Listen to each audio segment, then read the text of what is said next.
Hello, everybody. Welcome back to my channel. Please remember to, if you like it, to comment, like, and subscribe. So right now, I'm going to review Inside Wrestling, July 1988, with the cover "Toast to Wrestling's Odd Couple," Michael Hayes and Kerry Vonner. I don't know. I just like this cover. I can't explain it, but just the differences from outside of the ring. The gimmick characters. Just the odd couple. So I just like this cover, so let's get into reading the magazine.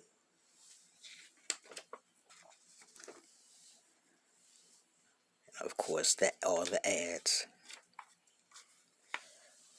table of contents, sincerely yours, all the letters. Got some letters sitting talking about Stampede Wrestling, Jason the Terrible. I never actually seen him wrestle. I've seen pictures, but never actually seen him wrestle. I should actually go on YouTube and look for that.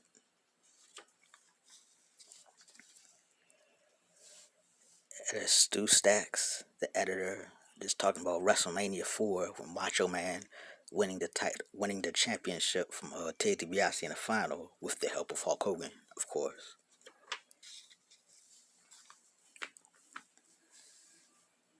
Behind the dressing room door with Dave Rosenbaum, he's talking about Misty Blue Sims. I remember seeing her in a magazine. I seen her wrestle a couple of times, but she never really made it big. She would she would wrestle with Linda Dallas all the time. I would always see them wrestling each other, read about them wrestling each other, but never. I guess they never really made it.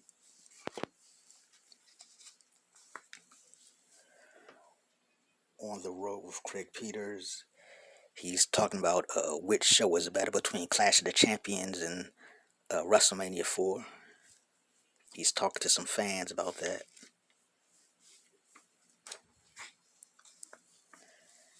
Name is making the news. Bill Lapter reporting on the latest news.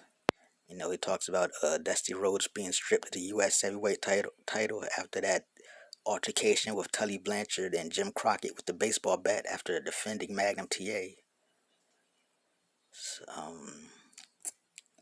Talks about Kurt Hennig defending his AWA champion in the Pacific North. Got a picture of Paulie Dangerously. Jason the Terrible, which I think was Sid Vicious at the time. Back issues of Inside Wrestling.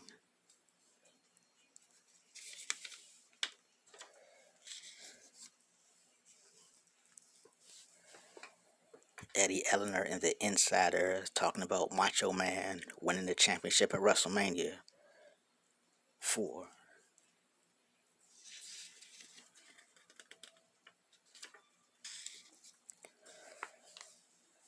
On assignment with Liz Hunter, she talking about the alliance between the Von Erichs and Michael Hayes and how she thinks it's not going to work.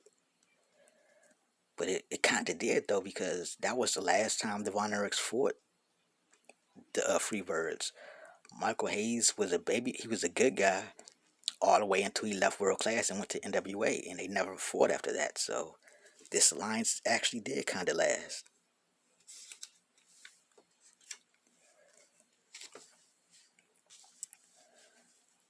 Where are they now? With the mighty Igor, Danny Spivey, Tony Marino, and Gito Mongol. Of course, the only person that I guess came back was Danny Spivey. Okay, the Inside Wrestling capsule profile on Cowboy Bob Orton, the Ace.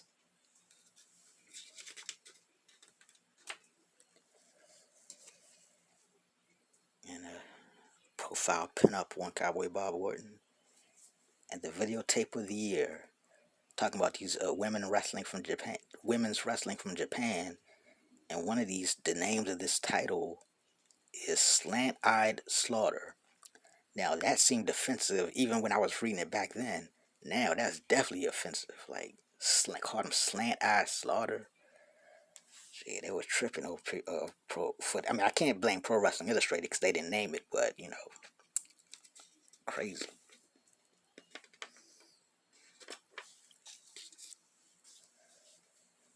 News from the wrestling capitals. Matches. Lex Luger vs. Tully Blanchard. Lex Luger won. Ted DiBiase vs. Bam Bam Bigelow. Ted DiBiase won by countout. Chris Adams vs. Iceman King Parsons. Chris Adams won. Paul Orndorff vs. Rick Rude. Paul Orndorff beat Rick Rude with the power driver. Ric Flair vs. Dusty Rhodes. Ric Flair won by DQ when Dusty hit the ref. And Brutus Beefcake vs. Greg Valentine. Brutus Beefcake got the pin on Greg Valentine.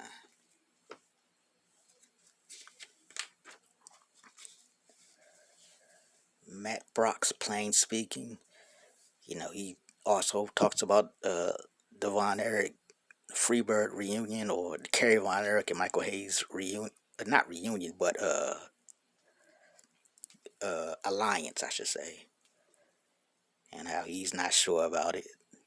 He also talks about it's a lot of, not a lot, but more stuff about Stampede than I've seen in these magazines so far. But it talks about Jason the Terrible and losing his killer instinct once he turned to babyface, and how he got strangled by Steve DeSalvo.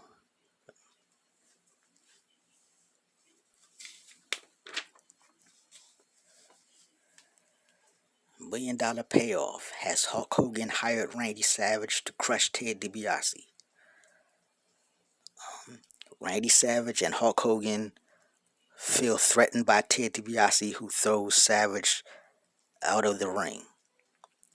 DiBiase doesn't let Savage get back in the ring. The Macho Man comes back with an elbow smash. DiBiase picks Savage up off the mat. Hogan may have sent Savage to battle the $1 Million Man. Hulk Hogan knew that Ted DiBiase, not Andre the Giant, would be his biggest problem at the WrestleMania 4 World Title Tournament. And he also knew that Randy Savage had the best shot at getting to DiBiase before DiBiase got to Hogan.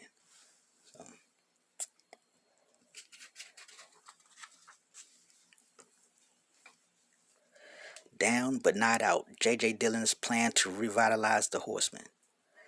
Since the defection of Lex Luger, the Four Horsemen have been one horseman short. Conventional wisdom says that the empty spot on the roster must be filled, or else the Horsemen will self-destruct. J.J. Dillon says otherwise. Tully Blanchard and Ric Flair seem to be looking to J.J. Dillon for guidance. Despite the Four and the Four Horsemen, Dillon says he has no plans to replace Lex Luger. If he sticks to his word, he makes Flair more vulnerable to losing the NWA World Title. Arn Anderson and Blanchard attacked Lex Luger with a chair. Luger was long regarded as the greatest threat to Flair's title until the emergence of Sting, who executes a vertical suplex on the champ.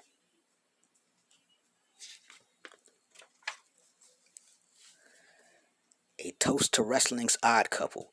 Kerry Von Erich and Michael Hayes unite. It may well be the wrestling's wonder of the decade. Kerry Von Erich and Michael Hayes have formed a friendship.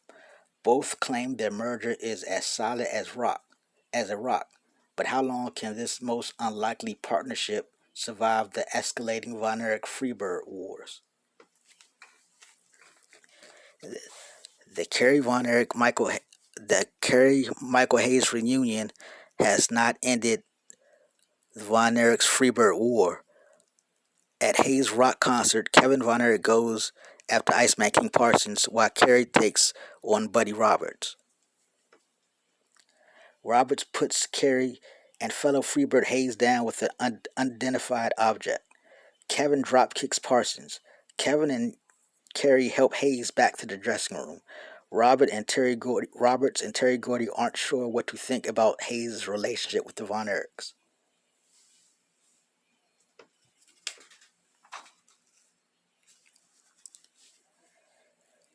Ricky Steamboat, WWF's forgotten superstar. Less than 1 year after losing the Intercontinental Championship to the Honky Tonk Man, Rick Steamboat seems to be out of sight, out of mind, and out of championship contention. Why has Steamboat sailed away from the public eye? It's like once he left it after losing the Intercontinental Championship, and I guess asking to take time off, which made him lose the championship. When he came back, they never pushed him right. Then he eventually went to the NWA, then won the world championship.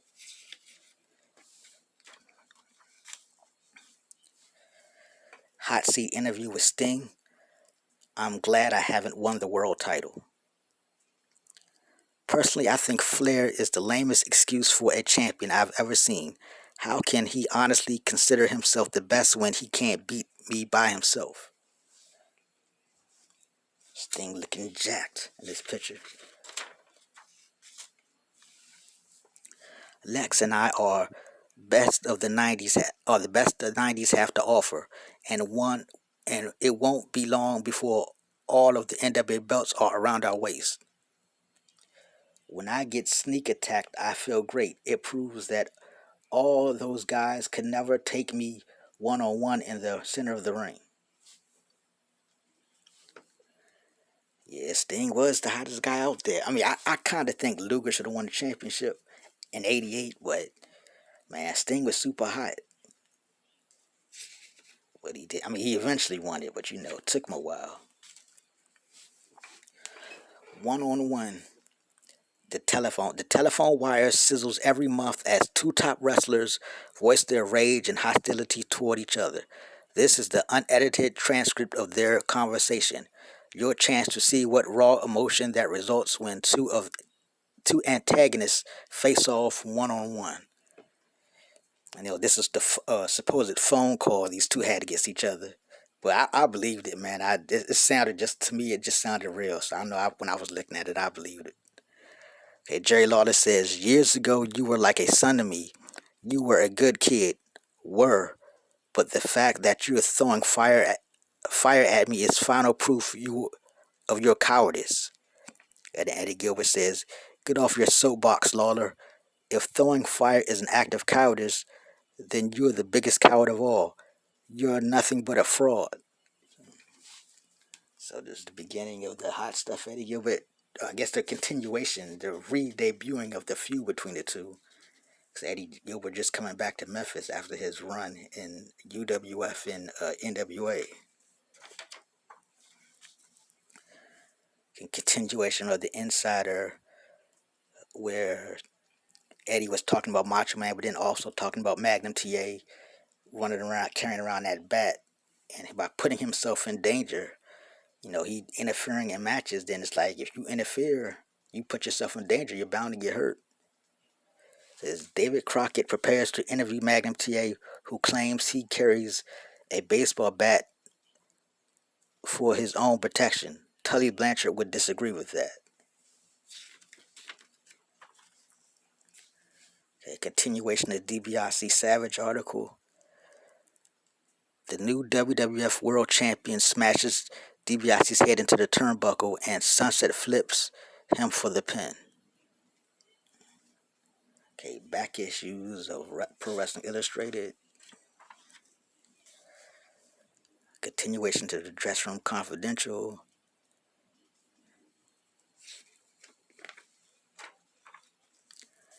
Continuation of the J.J. Dillon story. Tully runs in to save Flair from Luger's bear hug. Flair reportedly wants the Horsemen to add a fourth member, and he thinks Sting may beg to join the group.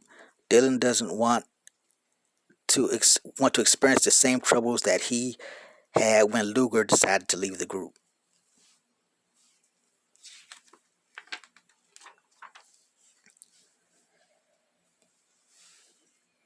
Continuation of the Von Eric Hayes.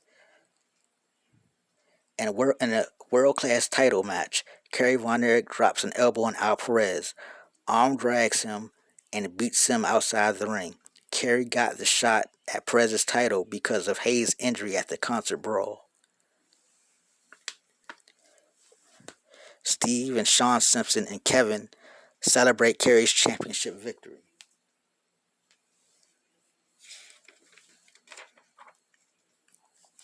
Continuation of this Steamboat article.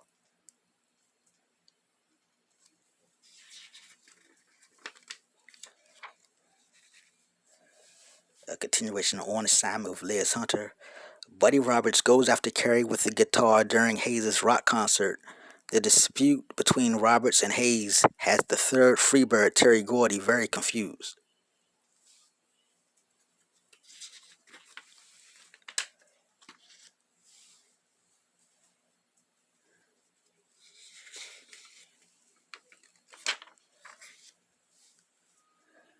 Okay, this month in The Wrestler, can the Fantastics replace the Rock and Roll Express? Hulk Hogan has turned rule breaker, and the world's Hulkamaniacs are not pleased. Bad Company is the team to beat in 1988. Barry Windham claims that Kevin Sullivan turned Mike Rotundo into a robot. A noted psychiatrist analyzes Tommy Rich. A sensational Q&A interview with WWF head Vince McMahon, introducing Brother Ernest Angel, and spotlight on Chris Adams.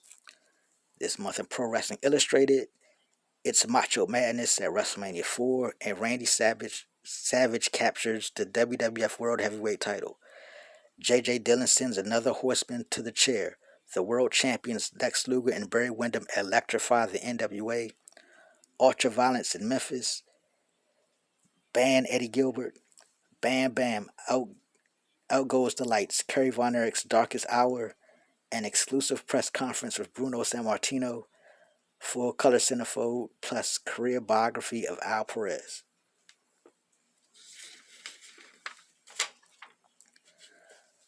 Some back issues of The Wrestler. The official ratings.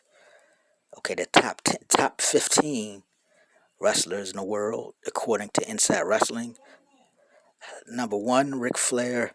Number 2, Randy Savage. Number 3, Sting. Number 4, Kurt Hennig. Number 5, Lex Luger. Number 6, Ted DiBiase. Number 7, Terry Taylor. Number 8, Hulk Hogan. Number 9, Owen Hart. Number 10, Mike Rotundo. Number 11, Honky Tonk Man. Number 12, Greg Gagne. Number 13, Andre the Giant. Number 14, Jerry Lawler. Number 15, Hercules Elia. And the blast from the past, Bruno Sammartino versus capturing the world title from Buddy Rogers.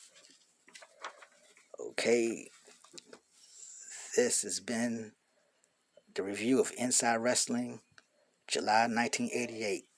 Thank you for watching.